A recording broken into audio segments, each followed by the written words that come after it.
Hello and welcome back to another episode. I'm really excited for today's one because I predominantly work in the SME sector, as you know, and it's a sector that has a lot of ups and downs, as we know. There's been a lot of changes happening through COVID, coming out of COVID, with customers, with staff retention, and lots of different things. And I have Margaret Bourke here from Positive Retail Solutions, and she's going to give us a little bit of insight into what she does, what her role is in the company, and typically what they're seeing at the moment in her business. So nice to have you on, Margaret.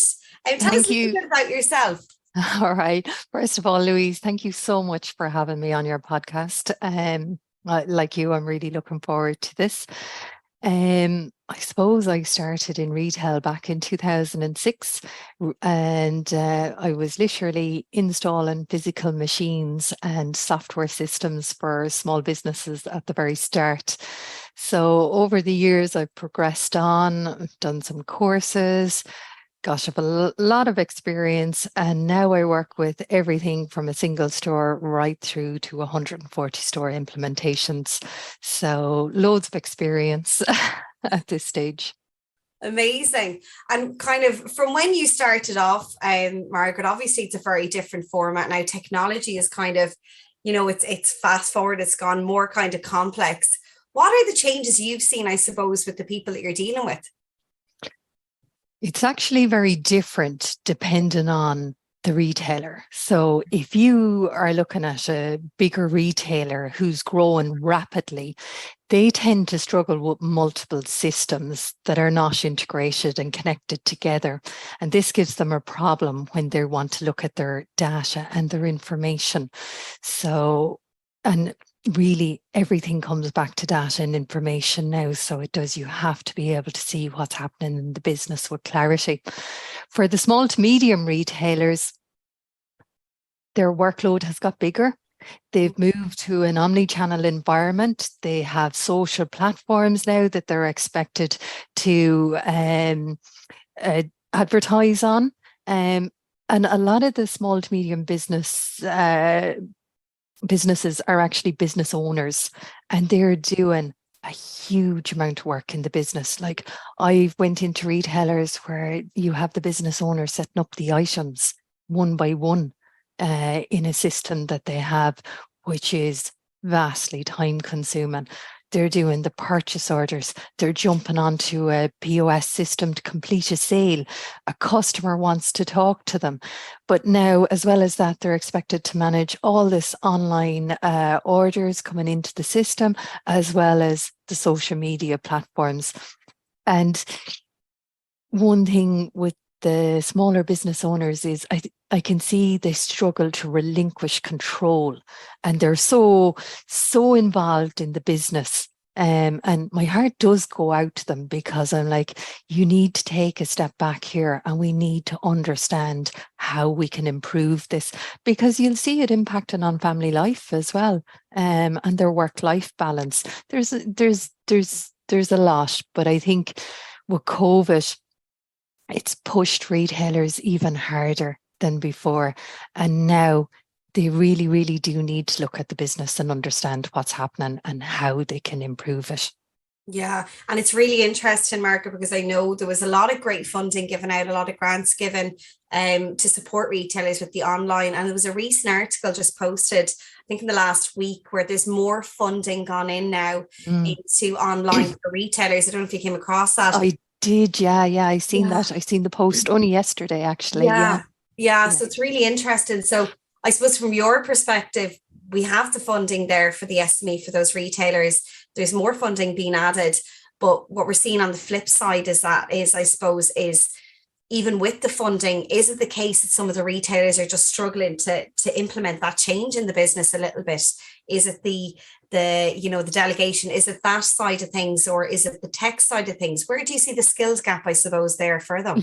Like I have customers for years and years that would ring me and have a chat about how things are going and what's happening, and if they're struggling with a different area, and we could just have a chat. But I've had a lot of these calls, particularly this year in the last 4 months, where business owners are like, what is happening? What do we need to do here? We feel like we're falling behind. What I think, first of all, is that retailers spend so long having no support and nowhere to go for advice. It was like, you're a small business, get on with it. And there wasn't anything there. So I think there's almost this mentality still for these business owners that, oh, I just have to make this work. It's all on me. This is my business and I'm the only one that's going to make it work. And I think they don't realize that there's so much support there, Louise. Like, to be honest, even when I spoke to you a few weeks ago, you were telling me what you could do and how you can help business owners from a mentoring perspective, but also the funding that's available for business owners to actually reach out to you, and it doesn't cost them that much. So I think one of the things retailers need to do is help themselves first, to reach out, have a look and see what the ISME is offering, what the local enterprise board is offering, what Retail Excellence is offering, what Guaranteed Irish is offering, and get involved with these organisations, because that's how you start understanding the business, where you can go to get additional support.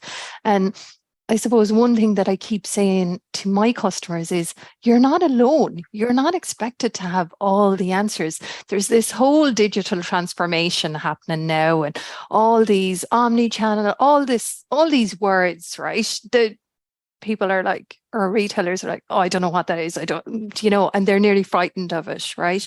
But there's nothing to be worried about. They're only words. And when we understand them, then we can do more in our business to enhance it. Yeah. And I totally understand that sentiment, where you're coming from, Margaret, because a lot of the businesses I've been speaking to in the last couple of weeks, and some of them were in the UK, and they're going through quite I would say, a real tougher time than we are here in Ireland at the moment with Brexit and everything. They're feeling a little bit isolated over there.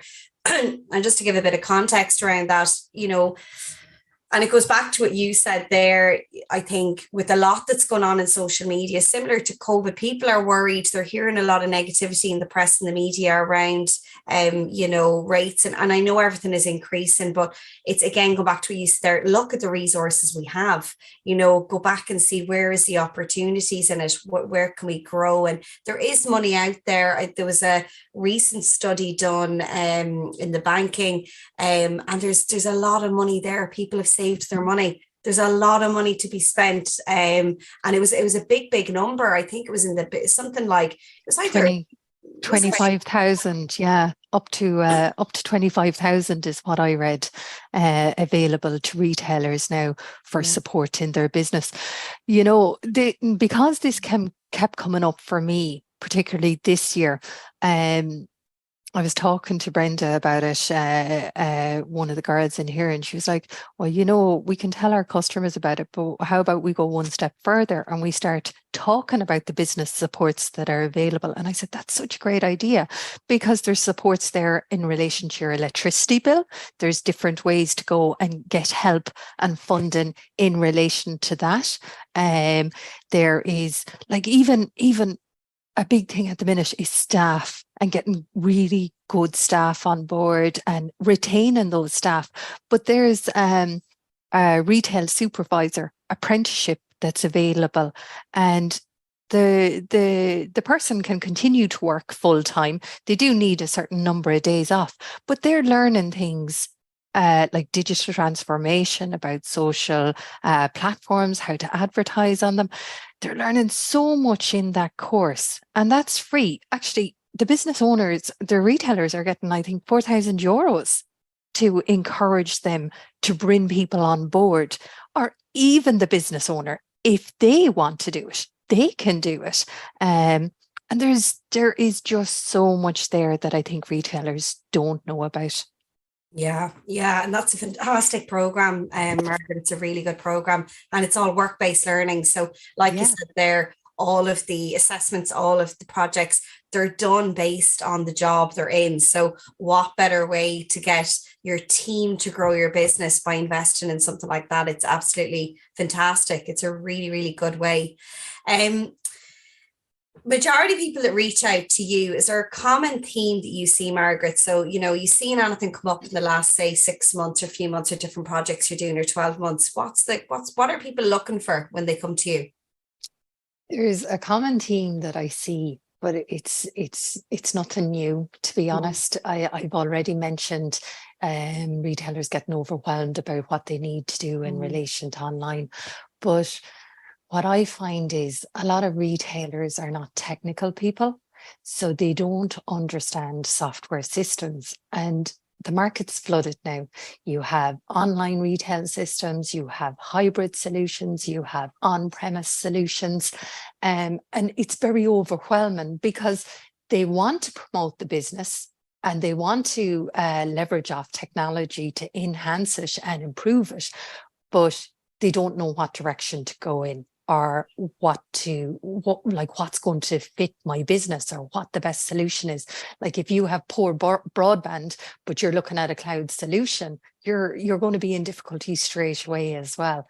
So it's to understand in really what your requirements are, what the offerings are that's there. And this has actually come up so much, particularly in the last year, Louise, because we had 2 retailers come to us last year that invested in a system that didn't actually work for their business. Now, they invested a lot of money. This for me is a very upsetting thing to hear, because I know how hard small to medium businesses work to earn that money, and then they invest this chunk of money in a software system that doesn't work for them. So I suppose what I'm coming back to is the retailer needs to understand the offerings that are there. And this was another thing I was discussing with Brenda in here. And because of it, we decided to set up a webinar the 24th of April this year. And it's actually open to everybody. And it's a very much an independent one. We're not pushing our own software or anything, but it's for retailers who want to understand what the offerings are that's there. So I'm not talking about any particular systems, but it's just to give them a very quick understanding of what's available. Would this suit my business? Would it not suit my business? And we can already see a lot of traction on it. There's a lot of people signing up for it that we've never met before. So there's definitely a need there for that. And my view on life is it's not all take all the time. So if we have the experience here to help somebody, you know what, maybe a year down the line, or maybe in a couple of years' time, they'll see an opportunity where, right, they can help us. It's not always about taking, and it is heartbreaking to see any vendors taking advantage of, especially small to medium retailers who are in desperate need of a system to organize their business. So basically, retailers are not technical is the common theme. And it's not to expect the retailer to be technical. So you talk to them in such a way that they can understand what is going to be the best option for them. And how, so if a retailer is listening to this talk, Margaret, and they're thinking, I'm not happy with my EPOS system at the moment, it's very time consuming, they mightn't be maybe doing their stock takes accurately, they mightn't have all their SKUs uploaded onto the system, they might be having real challenges in the business to see what stock they have on hand. What tips would you give them? If I am that type of retailer and I'm going out, I'm looking to speak to people like you and other ones, what kind of clarity do I need before I have those conversations, or what questions do I need to be asking? Okay, so if this was me and this was my retail business, the first thing I do is have a look at the store and see what's happening in the store. So if something like ordering is taking a lot of time, I'd mark that down. Well, our purchase orders are taking a lot of time, or we're not doing purchase orders, and then deliveries are coming in and there's no way of checking what was ordered from a rep who walked in the door and what actually comes in and what comes in on an invoice at the end of the day when that invoice arrives. you really have to understand the pain points in the business, in my opinion. Yes. And whatever system you get in should be alleviating those pain points. So as a business owner, you take a look at the business, you write down the time consumers and pain points that you have, but you also look at your needs. So if you have customers and customer accounts and you need statements run off, you need that in a system. That actually happened one of those retailers last year. They bought an EPOS system that didn't have customer accounts in it and the ability to print off statements. And that's why they actually couldn't function with the system, because they had a lot of B2B customers. So you or the person as a retailer needs to look at the business, figure out what your pain points are and what you need the system to be able to do. So obviously all of the EPOS systems are going to be doing sales, returns, voids. Do I need customer accounts? Do I need statements? Do I need to be able to email statements? Do I need to be able to actually, we had a customer, Tom Whelan, down in Central Sports, and during COVID, he came to me and he was like, geez, Margaret, my head is wrecked. We're spending up to 30 hours on just sorting out online orders, because that's what he was doing. And he said, the big problem is when the order comes in, we have to go to our courier and print off the label, and it's very time consuming. I was like, that's no problem, Tom, right? We just sort that out. Let's put an integration in there that allows you to just, when you complete the transaction on your POS system, it'll print off your DPD label or your on-post, exactly the one that you require and your business requires. So you really need to understand what problem you're trying to solve as a retailer and be very clear on that in the expectation and whatever demo you get from any vendor. Yeah, that's really interesting, Margaret. And I'll recap on a couple of those points we come near the end. But it's really interesting. The things you highlighted there, which were time-consuming tasks, writing them down on a notebook, whatever that is, before you go into that sales call with yourselves or an EPOS company. Pain points, what are the issues you're coming up against? So again, is it your goods inwards process? Is it your booking in stock? Is it your orders, your POs? Where is that issue occurring where you really want to save time? And I think you said that to me, the whole issue around overwhelm, I think, with any business owner is, I don't have enough hours in the day.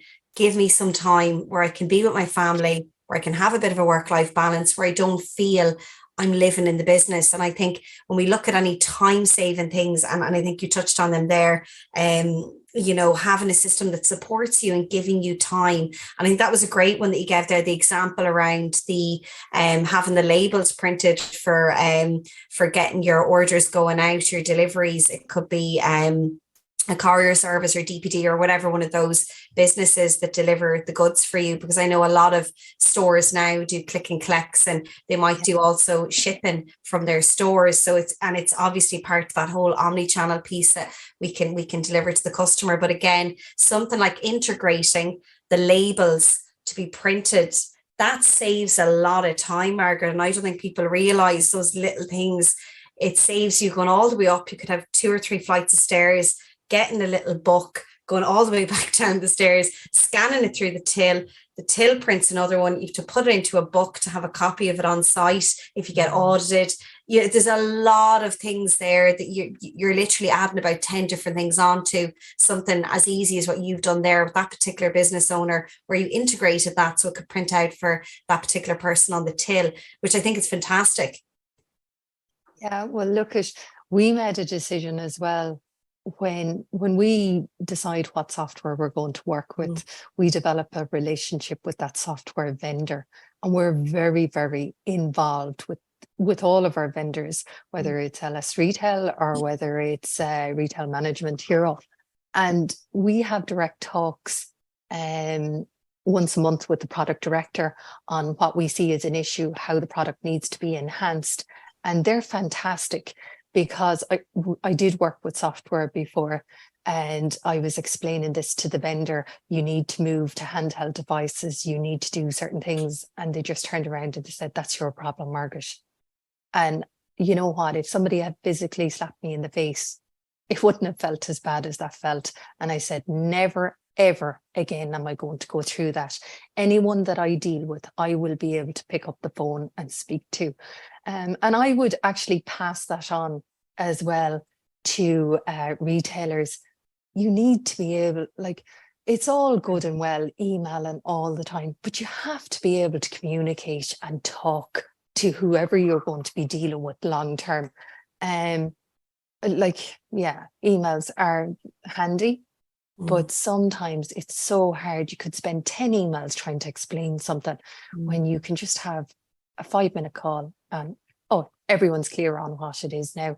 Like, I do think you need that kind of environment for it to work really well. But this is just my personal view. Obviously, people can have different opinions.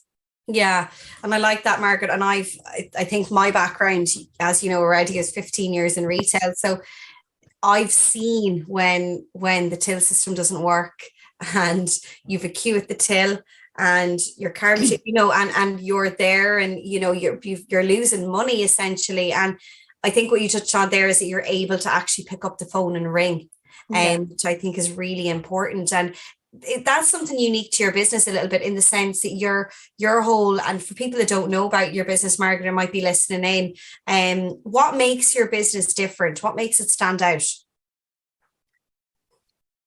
Well, if you were to talk to my customers, I actually think it's the team that we have in here. Yeah. We have, I think, a very good culture. It's an environment where we encourage everybody to have an opinion. And certainly I love when my opinion is challenged. I think that's great. And that happens because I wouldn't always have the right answer or the best answer. Like, we had a software migration happening from one program to another. And I had an idea of how I would see this working. And one of the technicians, Mark, was like, well, why don't we do it this way? And I was like, yeah, why don't we do it this way? That's so right. So we encourage people to have opinions, to be freely able to challenge anyone, but not in a negative way. This is all about improving our processes as well. And that's something that we worked really, really hard on over the last few years, to be a better provider to our customers, to be more involved with them. And to be honest, I can see what's happened as well is that retailers need more support. It's not just a retail system. So years ago, you would have went out, you would have popped in a POS system and off with them. Now you have to take into account who is the e-commerce provider, who's going to do payment integration, if you're going to have shipping integration, all of these elements, and sometimes there's other elements. You have to take all of that into account. Everybody has to be able to communicate with each other because it all works on a schedule and a timeline, and you have to have the right people in the place for a seamless migration to happen, or an installation, a brand new installation as well.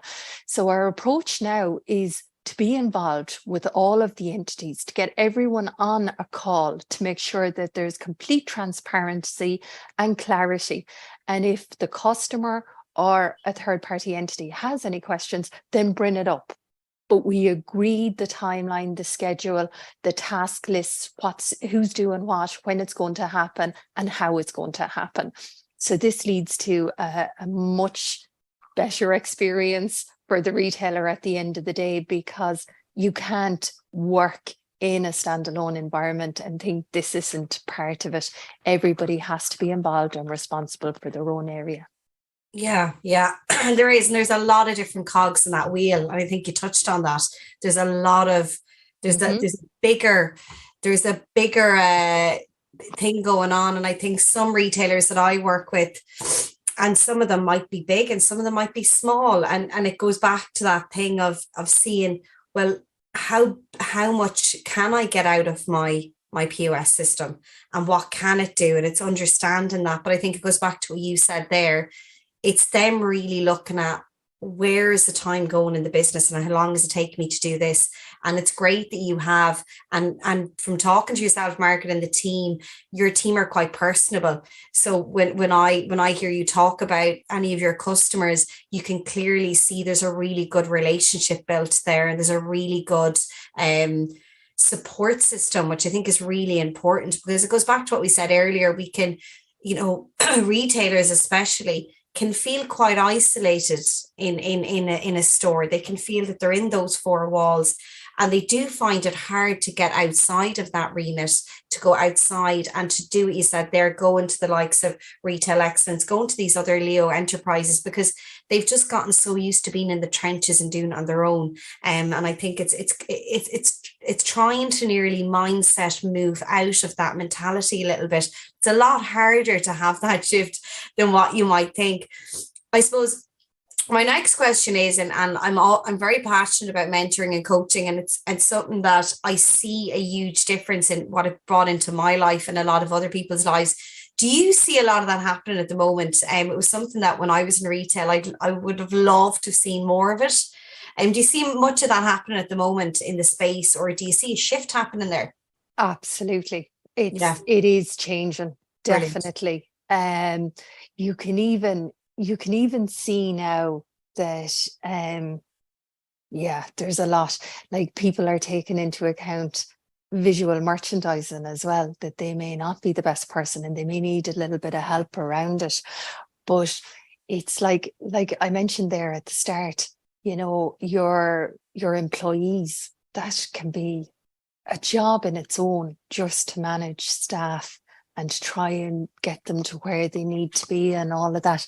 And I think there's a lot of differences between the different generations as well, but to understand how to deal with the different generations, because when you came on board in 2000, you had a very different type of employee to what you have now. I think we actually talked about this, Louise, and I would see a lot of retailers struggling now with understanding how to deal with employees and how to retain them. And they are reaching out for help in understanding that aspect of it. That one in particular, I see, and they want to know how to be attractive to the quality people. Like, what's going to bring me in the best salespeople, or the best people to be working in the store. So yeah, I definitely see a big shift. I still feel it's coming back to retailers. The ones that know and have reached out are already excelling. You can see it in all the different platforms that they are really taken off. But then there's the other ones that are falling behind, and that gap is increasing all the time because they're not getting the guidance and advice.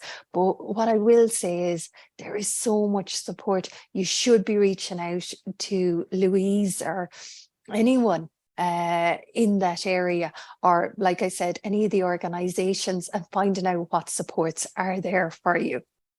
Yeah, I think that's really interesting. You brought up that, and just to give a little bit of insight or context to the conversation that we had, to anyone that's watching or listening to this now, Margaret, was around that there is 4 generations in the workplace now, and there never was before. So, in the history, there's never been 4 generations. What we need to be aware of, and I talk to a lot of different, I work with a lot of different businesses around onboarding, retention, and engagement with their team, because it's all around connection. If we connect to customers or connect to our team, it's embedded really in that culture piece. And I think you touched on that already. And there's this perception at the moment that the Gen Z workforce coming in is, they don't really want to do the work. They're expecting everything. And I'm hearing a lot of this, I suppose, negative kind of a mindset around it. And I think what we need to realize is, Margaret, is that the workforce that we've coming in now, we need to adapt. I think a big thing that people don't realize is we have to adapt to it. And I think sometimes I find out of all industries I've mentored, coached, and supporting, retailers are this one of the probably a little bit more resistant to that change piece. To be quite honest, and I can say it honestly because I've been in it 15 years myself and I still support people in it. And it comes back to that adapting thing and going, are we adapting our business to this new workforce coming in? If we're still doing what we were doing 2, 5, 6 years ago, and we're expecting to get a different result, we're not going to get a different result. We really have to change the way we're onboarding those new people. What are we offering them? So, is there well-being? I know some retailers are, they're offering their staff yoga classes to support their well-being. Mm-hmm. And they actually do the yoga classes on site after hours in the building. They get a local girl to come in and do yoga classes. And again, the team feel they're being invested in, and they have the option to have yoga classes. So there's all of these great things, I think, that some retailers are quite progressive in. So I would say to anyone listening today that, have you changed the workplace for your team or your new employees coming in the door? And if the answer is no, then have a think about how you could adapt to them. What are they asking? What are they looking for? I think is a great place to start, and seeing what you're doing at the moment and what resources you have within your remit to really kind of extend out on those. Is there anything around in your surrounding area? And I think we talked about the different resources with local enterprise boards, all of that. And a lot of them do free sometimes workshops, so you can get an insight into what they're actually offering before you sign them up, which I think is fantastic. Yeah, I would agree with that. There is a big shift in the workforce and what's happening. And you're right. I'm a millennial, so I am, and I probably, I'm a bit older, so over the hill anyways. But I can see, there's I think it's only a case really though of retailers reaching out and finding out, how do I attract the best people into my business, and how do I move the business forward? It's only by asking those questions and acting on it, finding out, can I go to a mentor? And if I go to a mentor, like, it's so many retailers don't understand the supports that are there. But if people listening to this can take one thing away from it, it's look at what's available to you. Reach out to Louise. Have a look at this webinar that we're putting on the 24th of April. Get your information, and then you'll find what works for you. And that's going to help grow the business. And that's what you really want to do. You do not want to stay stagnant. You need to be doing things like that. Yeah. So you're obviously in that, I suppose, that tech space, Margaret, something that I do not pretend to know anything about, because no, it's not me. I can do certain things, but the software stuff, it's a real skill in itself, Margaret. I suppose, where do you see the future of retailing going? Because I know I have lots of different conversations with different people, and we have this experiential retailing, and I've worked with different ones that it is creating a destination for the customer to come in and be really this whole idea of retailtainment. So we're entertaining the customer nearly like they're going to the opera when they come into the store, and there's all these great things that are happening. But from your perspective, I suppose you're coming in from a different side of things. You're, the operational aspect of the business. Where do you see the future going, or what's your thoughts on that? Well, look at omni-channel, which maybe there's some people don't fully understand what that is. That's where you have a bricks and mortar store and you have a web store as well. So look at omni-channel is here to stay. It's not going anywhere. You have to have that web presence, the hybrid approach that creates a seamless experience for customers, because with the store, people love coming in and they love trying on things. That's not going to change. But what you need to look at is the customer experience, because that's what keeps them coming back. If they have a great experience with you, and say they go online, they see something that you have in the store, they come in to have a look at it, try it on and then they might go away and think about it at 10 o'clock that night. Oh, I'm going to get it. That's it. It's it's that it doesn't matter where you are, what you're doing, what time it is, I can get what I want. And that very much is the new generation and what's happening. So look, at COVID caused huge innovation and evolution in retailers. It changed so fast. Many retailers did rise to the challenge, but the concern would be around the ones that haven't. You can see we're moving from a things economy to an experience economy. People want a good experience. If you go out for dinner now, you want it to be a wonderful experience. But if you go into a store, you want it to be a wonderful experience as well. So when I say business owners need to take a step back and look at the business, they should be all the time thinking about the customer. If I'm the customer walking in the door, what kind of experience is this for me? The bricks and mortars obviously have an advantage. They're not going anywhere. But it is that experience in the store that deciphers between a one-off or a loyal repeat customers. Another important thing that definitely is here is sustainability.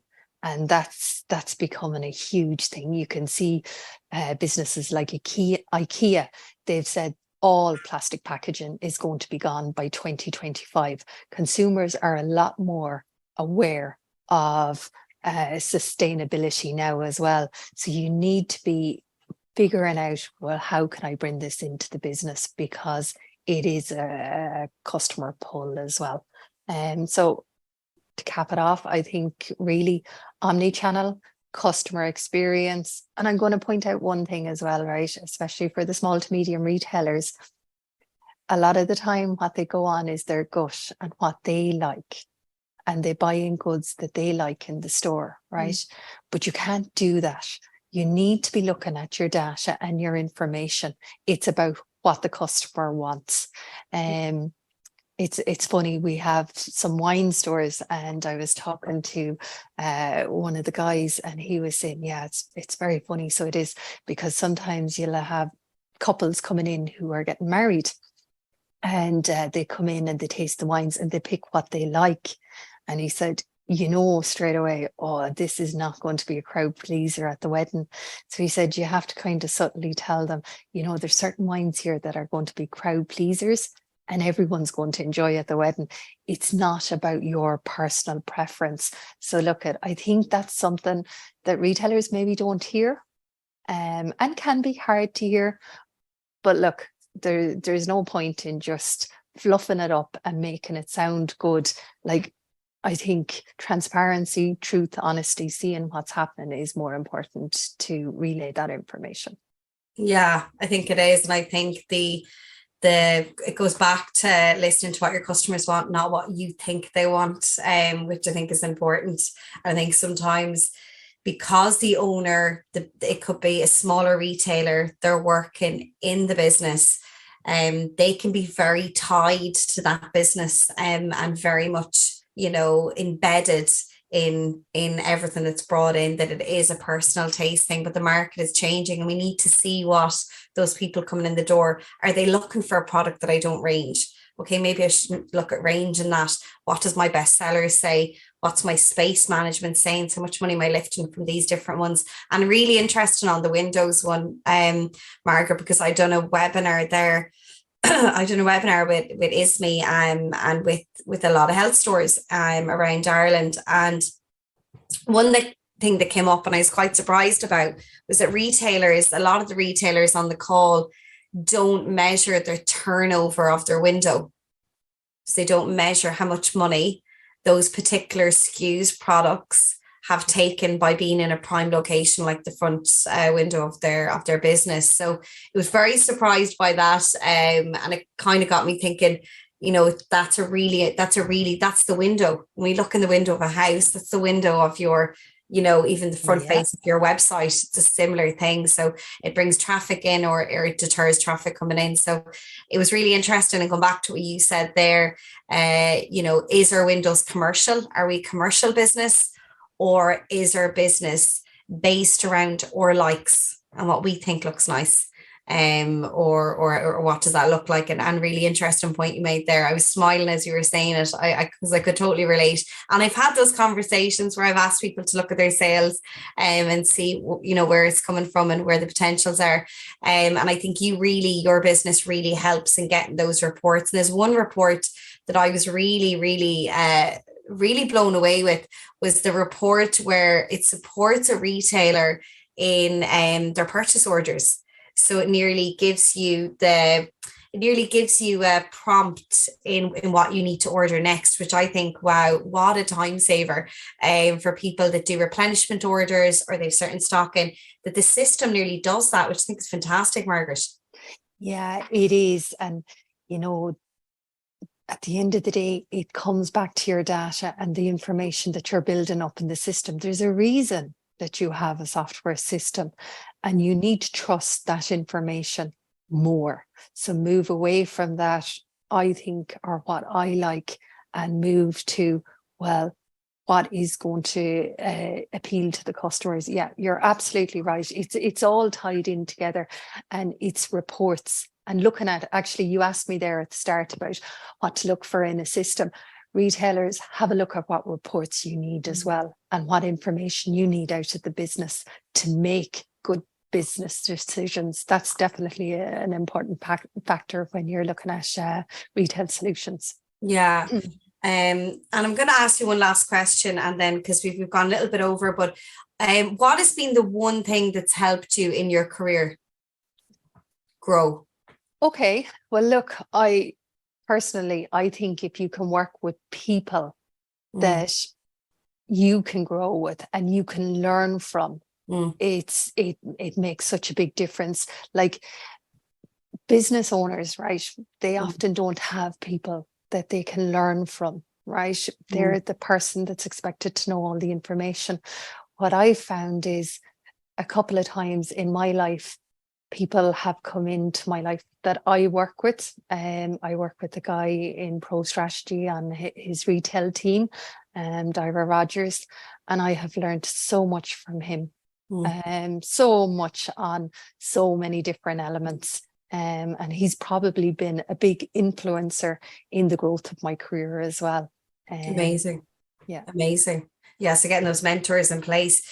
Thanks so much, Margaret. It's been really, really interesting. Just to recap, because we talked about a lot of different areas. If you're a retailer and you're listening in and you're thinking about an EPOS system and you're feeling that you want to get more time in your business, I think that's really important. If you're looking for more time, does the current system you have in place, how long is it taking you to do the tasks you need? So writing down the time consuming tasks in your business, be it your purchase orders, be it your stock takes, how long is it taking you to do them?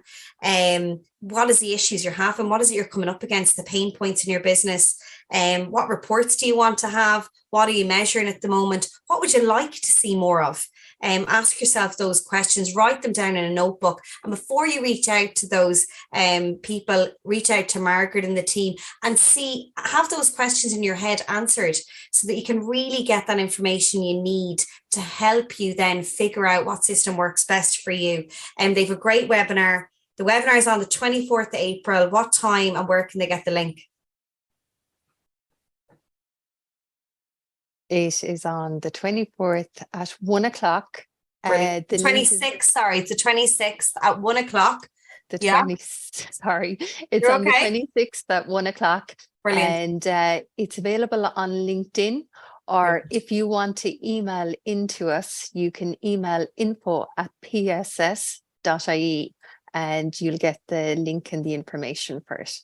Amazing. So check you out on LinkedIn or email, and it's also on your social media handles. So put that in the diary and you'll get something out of the webinar, if anything, an insight into an EPOS system. Also, maybe a couple of those questions that you have answered. So definitely want to reach out. Margaret and the team are really personable, and reach out and have a chat with them. Thanks so much for coming on, Margaret. I really appreciate your time today. No, not at all. It's such a pleasure, Louise. It's always insightful talking to you and interacting with you. I would highly recommend you as somebody that retailers can reach out to. It's not forceful. It's very much about having a look at your business. You work very similar to how we work. And I think that's why we relate to each other so well. So look at, I think at the end of the day, we complement each other. And look, I hope this has helped your listeners. Okay, thank you so much. Thanks a million. All right, cheers. Thanks. Take care. Bye-bye.